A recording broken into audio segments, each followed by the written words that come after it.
जो साल्वाडोर अल्वरेंगा वो Pacific ocean से मछली पकड़कर अपने परिवार का गुजारा कर रहा था। रोजाना की तरह 17 नवंबर 2012 को अल्वरेंगा अपने एक दोस्त एजिकियल कोर्डोवा के साथ मछली पकड़ने के लिए समुद्र में गया। जिस बोट में वो मछली पकड़ने जा रहे थे वो केवल 7 मीटर लंबी थी। उसके ऊपर कोई भी छत नहीं थी और ना ही उसमें कोई कमरा था। उस बोट में एक छोटा सा आइस बॉक्स था जिसमें उनको मछली पकड़ कर रखनी थी और बोट को चलाने के लिए एक छोटी सी मोटर लगी हुई थी। वो दोनों मछुआरे पहले से ही जानते थे कि समुद्र में तूफान आने वाला है, लेकिन मछली पकड़कर ज्यादा पैसे कमाने की लालच में वो फिर भी समुद्र में उतरे। उन्होंने रिस्क लिया और वो किनारे से 120 किलोमीटर दूर पैसिफिक ओशियन की ओर बढ़े। रात के करीब 1 बजे वो दोनों तूफान की चपेट में आ गए। जैसे ही तूफान आया तो वो अपनी बोट को तेजी से किनारे की ओर भगाने लगे। जब वो किनारे से महज 24 किलोमीटर दूर थे तभी बोट को चलाने वाली मोटर खराब हो गई। विपरीत दिशा में चल रही हवा उनकी बोट को किनारे से दूर बहाने लगी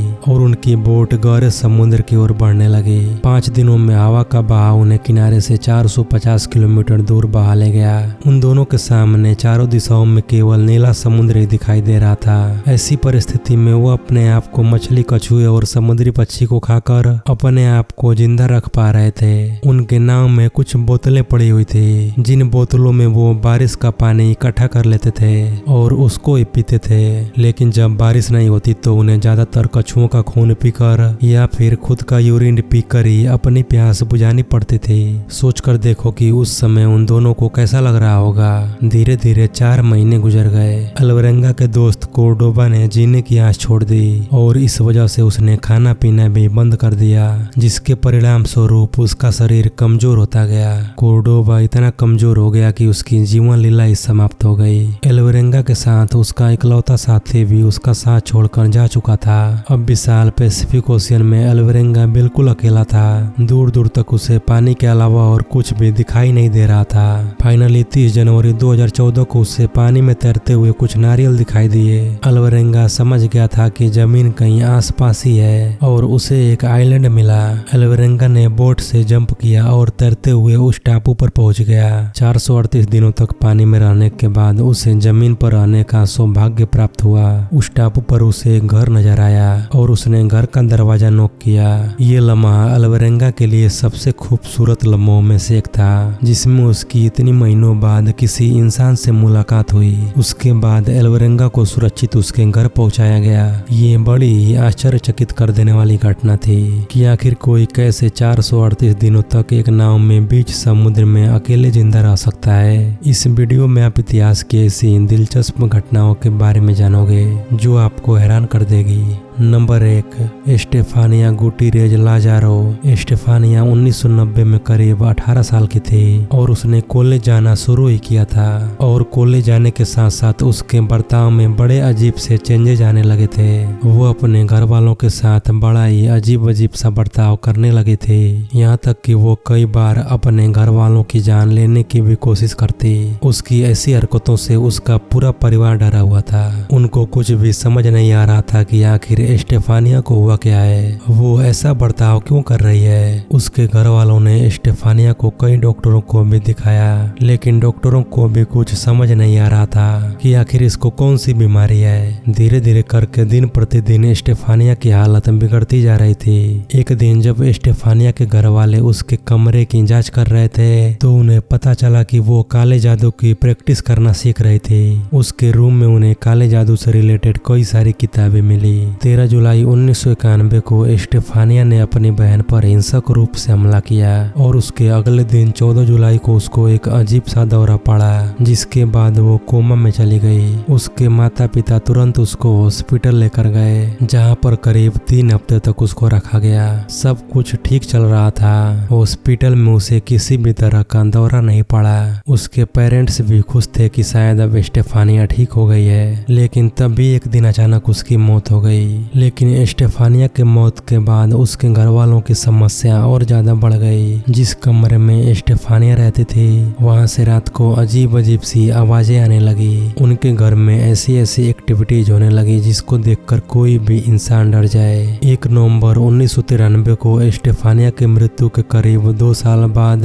उसके लिविंग रूम में लटकती हुई उसकी तस्वीर में अचानक से आग लग गई और स्टेफानिया की तस्वीर का केवल वो हिस्सा जल गया जिसमें उसका चेहरा था। अपने आप उस तस्वीर ने आग पकड़ ली और ये नजारा स्टेफानिया के पूरे परिवार ने अपनी आंखों से देखा। लेकिन सबसे ज्यादा हैरान कर देने वाली बात यह है कि ना ही तस्वीर जली और ना ही उसका फ्रेम, केवल स्टेफानिया का जो चेहरा था वही जल गया था। जिसके बाद स्टेफानिया के परिवार वाले बहुत ही ज्यादा डर गए और उन्होंने इसकी खबर पुलिस को दी। पुलिस जब स्टेफानिया के रूम में गई तो उनकी आंखें फटी की फटी रह गई। दरअसल स्टेफानिया के रूम में जीसस की एक तस्वीर लगी हुई थी, वो अपने आप घूमकर उल्टी हो गई। और ये किसी मूवी का सीन नहीं है बल्कि पुलिस ने खुद इसको अपनी रिपोर्ट में मेंशन किया है। उसके बाद पुलिस वालों ने स्टेफानिया के परिवार से कहा कि आप जल्दी से जल्दी ये घर छोड़कर कहीं और चले जाएं, नहीं तो कुछ भी हो सकता है। इस घटना पे एक पूरी की पूरी फिल्म बनी है, वेरोनिका फिल्म। ये दुनिया की सबसे ज्यादा डरावनी फिल्म है जो कि पूरी तरह से इसी घटना पे आधारित है। नंबर 2,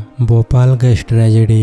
3 दिसंबर 1984 भोपाल के यूनियन कार्बाइड के पेस्टिसाइड प्लांट में अचानक जहरीली गैस निकलने लगी, जिससे वहां मौजूद कर्मचारी ने साधारण लीकेज समझकर इसे जैसे तैसे ठीक कर दिया। लेकिन कुछ देर बाद गैस का लीकेज बढ़ गया और ये तेजी से फैलने लगी, जिसके बाद वहां इमरजेंसी कंट्रोल ने अपना काम शुरू कर दिया। लेकिन लीकेज इतना बड़ा था कि जहरीली गैस फैक्ट्री की चिमनी से बाहर निकलकर पूरे शहर में फैल गई। इस जहरीली गैस का नाम था मिथाइल आइसोसाइनाइड। ऐसा लग रहा था कि मानो काली रात से सुबह तक का सफर करते करते जहरीली गैस के बादल अपने साथ न जाने कितने लोगों की जान लेते जा रहे थे। आलम ये था कि जिन लोगों के फेफड़े में हानिकारक गैस भर गई थी उनकी फौरन मौत होती जा रही थी। इस त्रासदी के बाद यूनियन कार्बाइड के मुख्य अधिकारी वारेन एंडरसन रातों रात भारत छोड़कर अमेरिका भाग गए थे। सरकारी आंकड़ों की माने तो इस घटना की वजह से करीब 5,58,125 लोग मिथाइल आइसोसाइनाइड गैस की चपेट में आ गए थे, जिसमें तकरीबन 25,000 लोगों की जान गई, जबकि कई लोग तमाम तरह की बीमारियों का शिकार हो गए। इस घटना ने न सिर्फ जिंदा लोगों को अपना शिकार बनाया बल्कि जन्म लेने वाले नवजात शिशुओं को भी अपनी चपेट में ले लिया।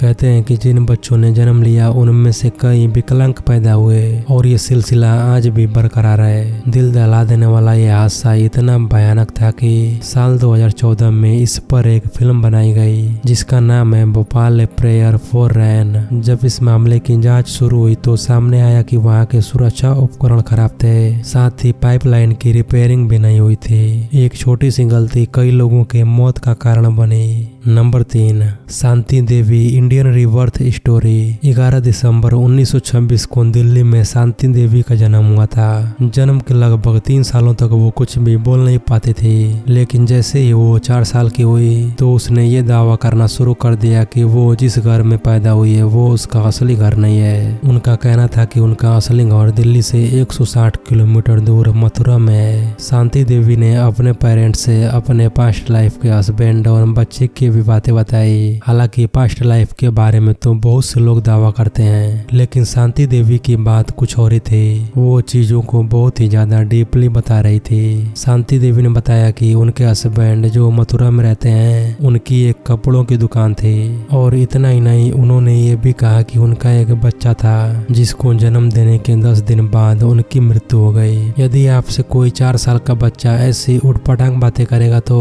आप आमतौर पर उसकी बातों को इग्नोर कर देंगे और यही हुआ शांति देवी के साथ भी। लेकिन वो 4 साल की बच्ची बार बार इसी बात को रिपीट करती रहती थी। वो रोज अपने पास्ट लाइफ के कुछ न कुछ इंसिडेंट बताती रहती।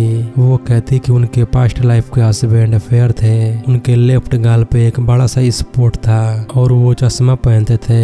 ये शायद एक कोइंसिडेंस हो सकता है, लेकिन जो उन्होंने आगे कहा वो बहुत ही ज्यादा हैरान करने वाला था। उन्होंने कहा कि उनके पास्ट लाइफ के हस्बैंड के मथुरा में कपड़ों की दुकान द्वारकाधीश मंदिर के सामने आए। इन सब बातों को सुन के उनके पेरेंट्स बहुत ही ज्यादा हैरान हो गए कि आखिर एक 4 साल की बच्ची इतने स्पेसिफिक इवेंट्स के बारे में कैसे बता सकती है। घर वालों से लेकर स्कूल के सभी टीचर इन बातों को सुन के पक चुके थे।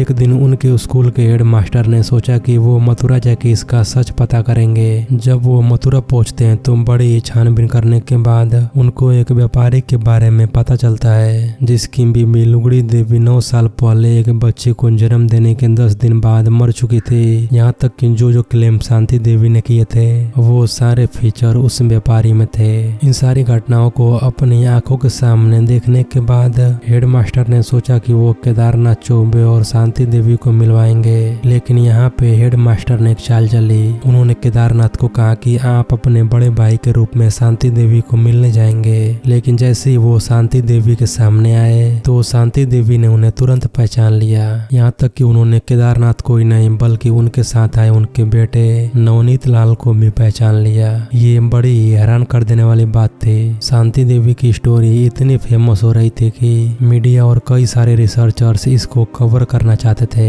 ये 1930 का टाइम था जब भारत पहले से ही आजादी की लड़ाई लड़ रहा था। कुछ दिनों के बाद ये बात महात्मा गांधी जी के कानों में पड़ी, जिसके बाद वो शांति देवी से मिले। उन्होंने 15 लोगों की कमेटी बनाई जो इस बात को प्रूव कर सके कि ये पुनर्जन्म की घटना सच है या नहीं। वो 15 लोग शांति देवी को लेकर मथुरा गए। स्टेशन पर उतरते ही शांति देवी ने एक अनजान आदमी को तुरंत पहचान लिया और कहा कि वो उनके जेठ जी थे।